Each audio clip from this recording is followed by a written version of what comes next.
Welcome on into the Fantasy Football Forge Week 11 running back rankings. Please don't forget to drop a like on the video. It really helps. So as always, we're going to start out by going through the injuries from Week 10 to the running backs, as well as then going through the interesting usage information that we gathered from the JJ Zachariason information dump, the data dump, I should say, that he drops every Monday morning. Check it out. It's good stuff. I go through it, weed out what's going to be most important for us going forward, what I think is relevant, as well as maybe giving a little bit of some kind of context to some of that information as well, some of that data. We'll go through how I did with my loves and my fades last week, as well as then going through my Week 11 running back rankings and the loves and fades for the running backs this week. So, for the injuries, we've got Samaje Perine coming back from an ankle injury that he suffered back in Week 9. Don't know how severe that was, so just something to keep an eye on. If he were to miss time, that would definitely help Chase Brown, especially with where I have him ranked. I think I'm a little bit higher on him than the experts are so far this week. Do I feel super comfortable with that? Maybe not, but that is at the end where I felt like he deserved to be ranked when we get there. Bam Knight had an ankle injury. We'll see if that's severe enough or not. Chris Rodriguez with a shoulder injury. And Terrell Jennings, New England Patriots' other running back, had a knee injury. He is considered day-to-day. That was according to himself, however, so you never know how that goes. Of course, if he were to not be available, that's going to help Travion Henderson's stock, and that's going to bring us to the interesting usage information. Ashton Jeanty had a 74% route share. That was a season high. If you remember, part of my concern for him, part of the reason why I ended up fading him this last week, was not only the matchup and everything, but with Brock Bowers back, I figured there was a decent chance that he wouldn't be getting so many targets. Well, he ends up running the most routes that he's run all season. Brock Bowers suffers that game, so I do think that there's something there, and I would expect Brock Bowers to be the one who's going to, more often than not, get more targets between the two. Running backs, tight ends tend to eat from the same plate enough of the time. So going forward, I'm not taking this too much into account, but it's definitely a data point we're keeping an eye on going forward. I assume it was some sort of strategy for the game, but we'll see. Tyler Batty, talking about the Denver Broncos backfield, played 4 fewer snaps than R.J. Harvey. R.J. Harvey being somebody who I was much lower on than the experts were last week, really high on him. I told you, hold on, wait for it. Unfortunately, it did not follow up his 3 touchdowns in a row with more usage or anything like that. Tyrone Tracy took back the lead running back role after what appeared to be a split 2 weeks ago. The team did say that would happen, and it did happen, so that is a good outlook, especially for those who might have dumped a bunch of fab on him just a couple weeks ago. Swift outsnapped Kyle Monangai 46 snaps to 26 snaps. Aaron Jones outsnapped Mason 46 snaps to 16 snaps. I do assume that has something to do with game flow there. They were playing from behind. Woody Marks outsnapped Nick Chubb 60-10. I found that one quite interesting. I'm not all the way out on Nick Chubb this week, though. Ken Walker continues to outsnap Zach Charbonnet since their bye weeks over the last 2 games. That being said, it's still very much so, very close to being a 50-50 split between the two. Jaylen Warren had a dip in usage. He had his second lowest route participation rate, and he outsnapped Kenneth Gainwell, only 27-24. So I'm not too concerned about this going forward, but there is some concern on that front. So we want to keep an eye on that. I assume that had to do with game flow. They're playing from behind. Ken Gainwell tends to be there, like third down back and everything. So I assume that had to do a lot with that. Maybe Jaylen Warren wasn't at 100% health. I don't know. We'll keep an eye on that going forward, but I'm not overly concerned about it yet. And Cavani Vidal got all of the work, not literally, but effectively he was the bell cow back for them this week. So for my loves and my fades last week, I loved J.K. Dobbins. That didn't go so well. I faded Breece Hall and Ashton Jeanty, and neither of those went so well. The Ashton Jeanty fade was looking pretty all right for a while, but then he got really involved in the pass game, and he breaks, was it a long touchdown? Outside of that, he wasn't super efficient or anything, so I felt like I was onto something there, but or maybe I'm thinking of Breece Hall. Either way, both of them end up coming through for you. So didn't do so well with my loves and my fades for the running backs, and I guess I must have removed a love from one of the running backs throughout the week because I only ended up with one at the end of the day, and I know I started out with more, two probably. So that brings us on to this first tier. We got a big first tier running backs. It seems like it could be a nice, strong running back week to me. Lots of good opportunities for guys. So, and this year more so even than other years, like there's such a fat back end to the running backs that this front end looks all the bigger and stronger too, because it's just like there's plenty of easy decisions at running backs if you have these guys. So Christian McCaffrey is my RB1 this week, followed by Devon Achane, Bijan Robinson, James Cook. Loving how things are, working out matchup-wise for these guys. Josh Jacobs going against the Giants in a game where they might be short on wide receivers too. So just like they tried to establish the run against Philadelphia, I would anticipate they will probably do something similar here against the Giants, unless they just totally flip the game script on its head and they figure we got to do something differently offensively, because they have been struggling on offense, very inconsistent. Jahmyr Gibbs going up against Philadelphia. Javonte Williams in a really good matchup against Vegas there. Saquon Barkley against Detroit, coming off of a strong enough week. Nothing fantastic, but looked good enough at times against a really good Green Bay run defense. Mind yourself there. Rico Dowdle, good matchup here going up against Atlanta. I swear they were not a good matchup not too long ago, but they've turned into a better running back matchup. Chase Brown going up against Pittsburgh. Not as good of a running back matchup as I thought, so I did move him down a few spots from where I originally had him up, I think, at running back 8. Kyren Williams going up against Seattle.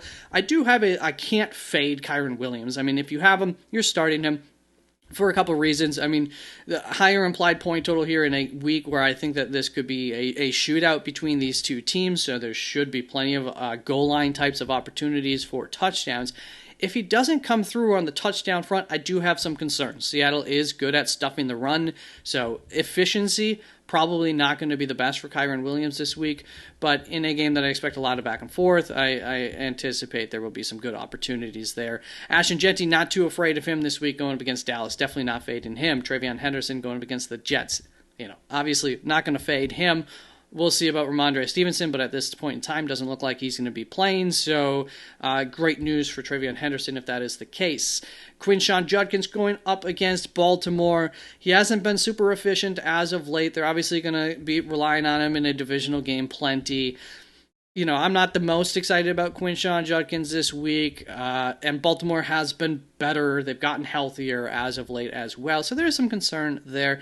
Breece Hall, it is also not a great matchup going up against New England. Both of them implied point totals, not so great, But, I kind of feel like maybe Breece Hall needs to go ahead of Quinshon Judkins. What do you think? Should I have Breece Hall ahead of Quinshon Judkins? Derrick Henry going up against Cleveland. This is a similar situation to the Kyren Williams situation. It's not a good matchup for running backs, but in terms of the touchdown upside, I feel pretty good about that. Derrick Henry hasn't been super efficient, though, so the floor is not the greatest. Definitely hoping for a touchdown if if Seattle and Cleveland's defenses do what they've been doing most of the season and keep these guys inefficient on their rushing attempts. Kamani Vidal, Jaylen Warren in better matchups here, liking them this week. There's obviously, some concerns to the usage for these guys, but not really ultimately too concerned about them. And, that paid off last week with me not being concerned about it for Kamani Vidal, so I think it'll pay off again this week for you Jaylen Warren owners if you end up playing him. That will bring us on to our second tier of running backs. Now, this is a small tier. These are the guys didn't quite make it. I got to make a break off at some point. Maybe even could have made this break off TreVeyon Henderson here or something like that. Maybe could have made 3 tiers out of this. But nonetheless, Aaron Jones coming off of a week where he gets a lot of usage, good situation there in a good matchup here against Chicago. Looking good. He came off of an injury too coming into last week, and he was obviously fine with that. So I think you can feel pretty good about Aaron Jones in this week's game. DeAndre Swift going up against Minnesota. It's a run funnel there in Minnesota. Teams run against them a lot, so look for Chicago to probably do that too, and that could obviously be good for the running backs. Rachaad White, I'm going to give him a love this week. Struggled a little bit with the loves and fades this week for the running backs, but at the end of the day, Rachaad White going up against Buffalo, it's a good matchup in a couple of ways, so do expect Rachaad White could have one of those better weeks before Bucky Irving returns. It doesn't seem like Bucky Irving's going to be returning this week, so he ends up getting a love tag from me. Travis Etienne going against the Chargers, not the best of matchups in the world, but not the worst, and he gets a lot of usage. And then Woody Marks going up against Tennessee, really, really good matchup coming off of a lot of usage, so I feel pretty darn good about him. And in fact, could say that I just love, I didn't end up giving, I did, Nick Chubb there. You can see at running back 33, Nick Chubb, loving him going up against Tennessee too, expecting them to, Houston, be able to move the ball against Tennessee. This is a good matchup for Houston because, where they struggle at, Tennessee probably won't be able to take the most advantage of with that offensive line. So I think Nick Chubb definitely in line to get a touchdown this week. Wouldn't be too much of a shock. Then I've got J.K. Dobbins here. Gonna fade J.K. Dobbins this week. Did I love him last week? Yeah, sorry, J.K. Can't keep the love this week going up against Kansas City. Not a good matchup. Not coming off of a good week, obviously, either. So I don't trust this Denver offensive line. In fact, no, I'm not fading both of Denver.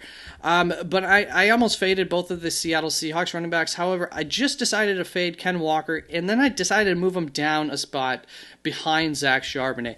I think this matchup probably lines up, works a little bit better for Zach Charbonnet, and really I'm hunting for the touchdown here in what I think will be a game with a lot of scoring opportunities. Zach Charbonnet tends to be the one who gets more opportunities when they get along the goal line.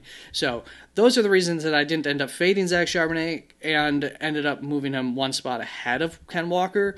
But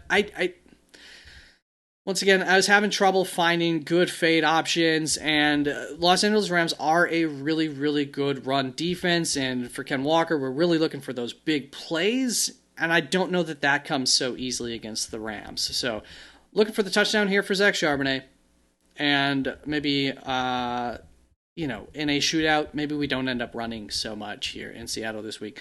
Ja'Cory Krosky-Merritt, if there's no Chris Rodriguez, he's probably the guy in a good matchup against Miami. Once again, there's a reason that receivers don't get a whole lot of targets against Miami because teams tend to run against them a lot. Now, this is a week where Miami is actually favored, so there's some concern there, and of course, Ja'Cory Krosky-Merritt hasn't been super efficient, but he was very close to being a love for me this week. I just luckily found a couple of others that I was able to say because I feel like Rachaad White, Woody Marks, not everybody's starting them or anything like that. But Ja'Cory Krosky-Merritt, if you got to play him, this is the week where you might end up being happy that you end up having to play him.